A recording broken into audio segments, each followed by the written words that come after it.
Hey everyone, it's Cece from One Green Pea. Today I want to talk to you about the snake plant.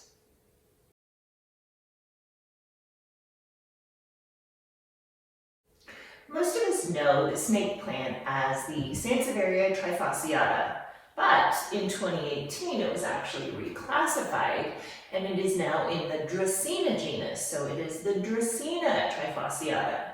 You're still going to see it as Sansevieria everywhere, on the internet, in books, on plant care tabs.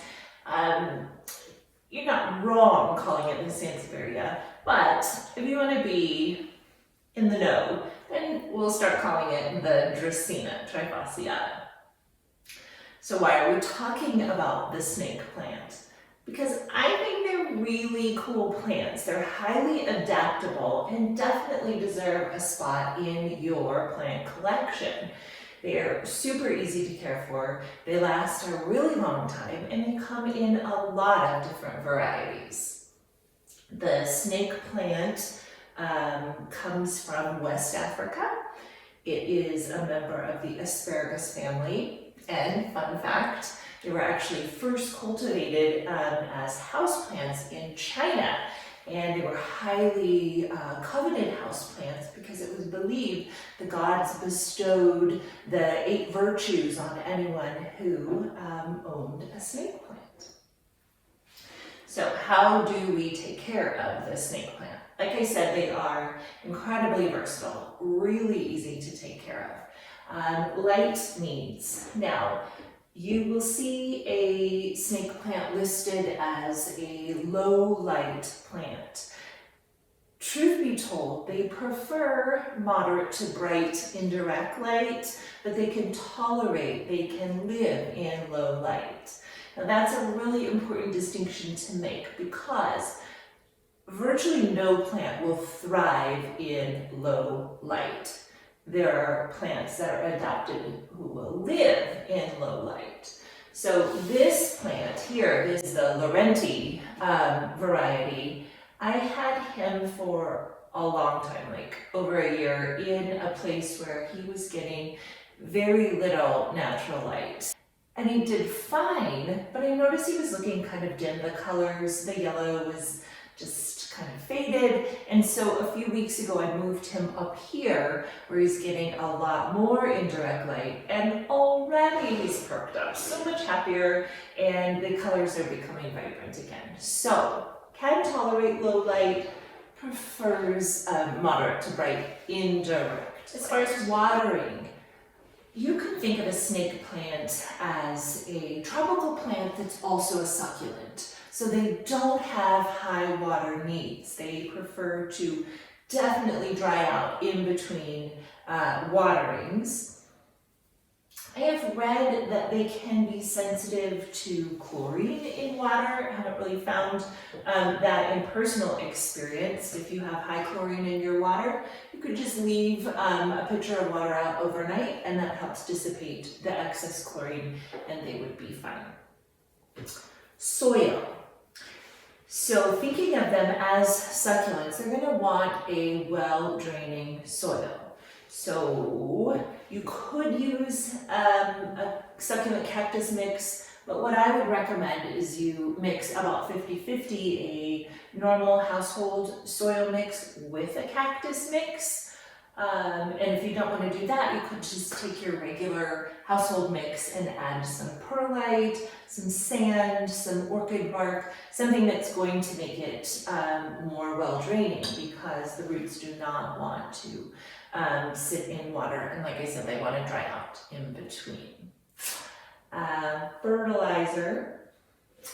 The snake plants are very slow-growing plants. And so because of that, they don't need a tremendous amount of fertilizer. I typically fertilize mine during the growing season, so spring and summer, every other week to every 3 to 4 weeks, kind of depending, with a very diluted organic fertilizer that you can get ordered off the internet or just find in your local garden center.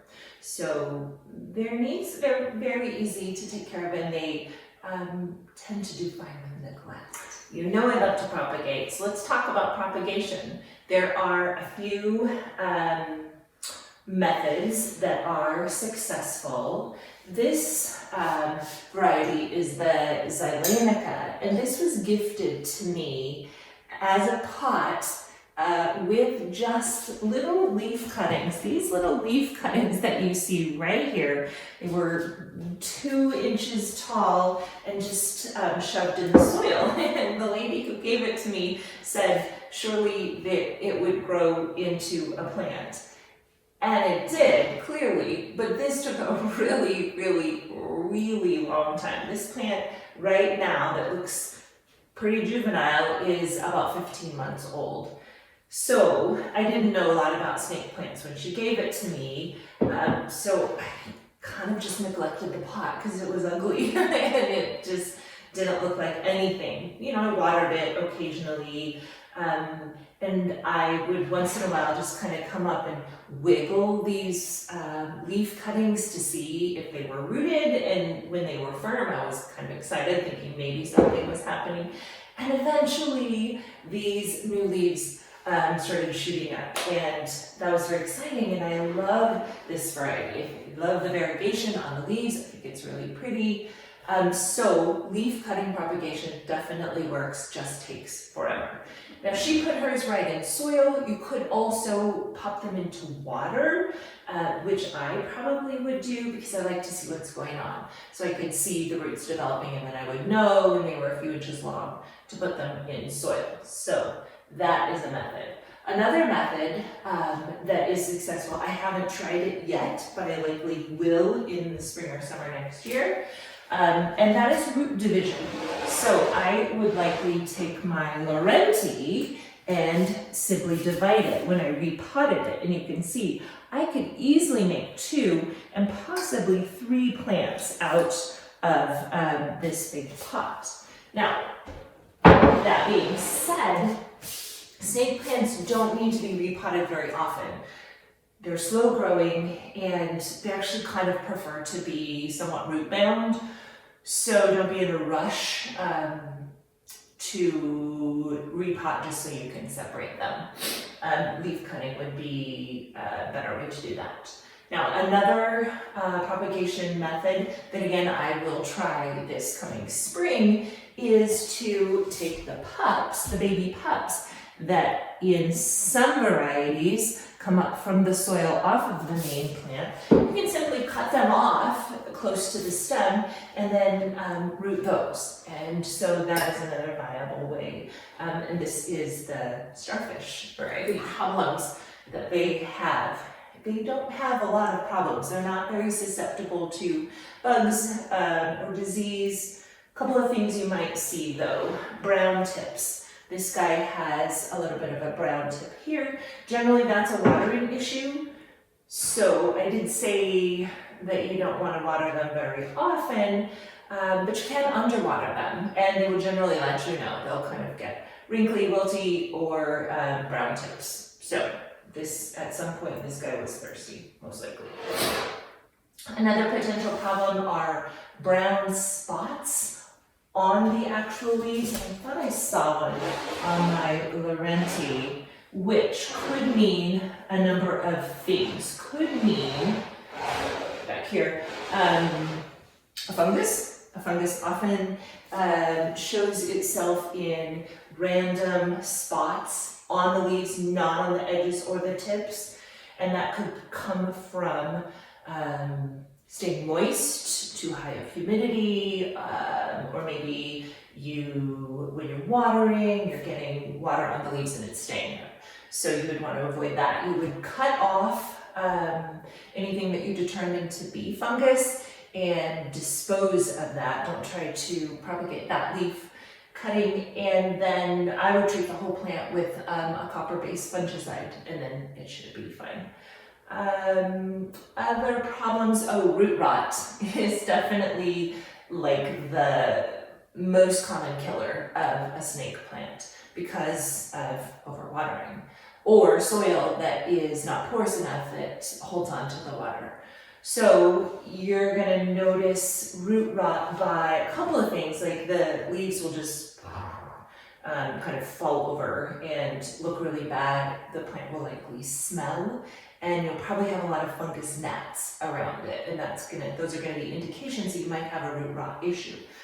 What you need to do at that point is unpot the plant, look at the roots. If they're brown and mushy, obviously they're rotting. Now, if you can find some white roots that are still there, then you can cut away the brown, icky stuff and repot it in new, fresh soil and take better care of it. If it's all brown and mushy, then I would immediately take leaf cuttings of the entire plant, dispose of the rest of the plant, the base of the plant, and then root out those cuttings. So it is possible to help it survive. Okay. Anything else about these plants? They come in a lot of varieties. There are like 70 different varieties. Most common one that you're going to see probably is the Laurentii, but I would look for some of the more unique varieties. One that's on my wish list is the shark fin. It's one leaf basically, and it gets really wide and super tall and just looks really funky, really cool. So plenty of snake plants to look for. Remember, we're calling them Dracaena now, and I highly recommend them. If you have any questions or comments, leave them in the comments down below. If you like this video, please give it a thumbs up. And if you're not already subscribed, I'd sure love if you would subscribe, and then you'll get my videos once a week. Thanks so much for watching. Until next time, I'll see you later.